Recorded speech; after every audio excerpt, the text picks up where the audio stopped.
fasciné par les relations qui peuvent exister entre le monde de la caverne, de ceux qui sont dans la caverne et ceux qui sont hors de la caverne, parce que pour moi, ça correspond à deux humanités différentes. L'une qui est hyper sensible au son, et l'autre qui est hypersensible au visuel. Et on ne sera pas surpris si je vous dis que les gens qui sont hypersensibles au son sont hyposensibles au visuel, et que ceux qui sont hypersensibles au visuel sont hyposensibles au son. Ce qui expliquerait que les hommes supportent très mal la laideur physique, le délabrement physique, mais par contre ne souffrent pas spécialement des cris, des hurlements, des dissonances, parce que tout simplement, ce n'est pas leur monde. Le monde des hommes, c'est un monde du visuel, donc ils supportent mal tout ce qui est une atteinte, une agression contre le visuel. Par contre, le monde des hommes n'est pas celui de l'audio, et donc par conséquent, ce qui concerne l'audio leur est assez indifférent, et n'ont pas d'éthique ni d'esthétique sur l'audio. Chez l'inverse, chez la femme est assez indifférente à la laideur, à la difformité physique, et heureusement pour elles, parce que souvent elles doivent se fréquenter entre elles. Quand elles sont âgées, c'est un spectacle qui n'est pas très reluisant. Mais ça n'est pas très important pour elles parce que ce n'est pas ça leur problème. Ce n'est pas ça leur priorité. En revanche, dès qu'il y a des cris, dès qu'il y a des grincements, dès qu'il y a des dissonances sonores, ça les affecte. Donc chacun a sa conception de l'enfer.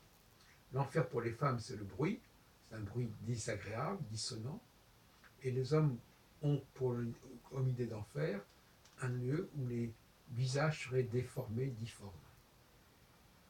Alors, toujours dans cette dialectique, je parlerai de la danse.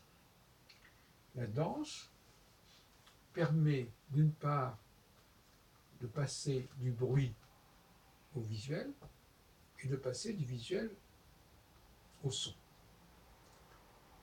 Je m'explique. Du visuel au son, puisque si si un aveugle par exemple, me voit en train de danser, il ne me voit pas, mais si je fais du bruit en dansant, il va percevoir ma danse à travers le bruit.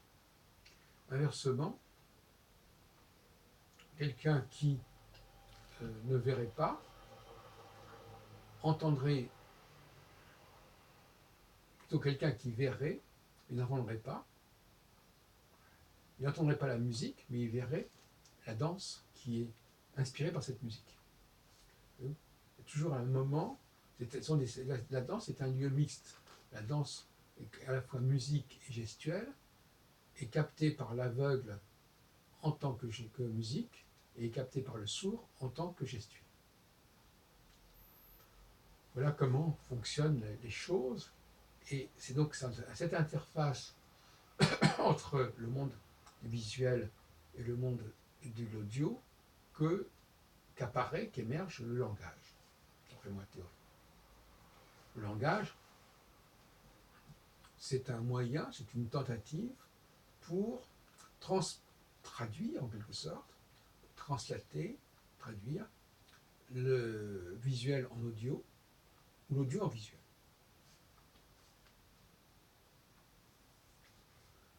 Puisque le langage a cette double dimension, il permet de parler, donc de se faire entendre, et il permet aussi d'écrire, donc de se faire voir.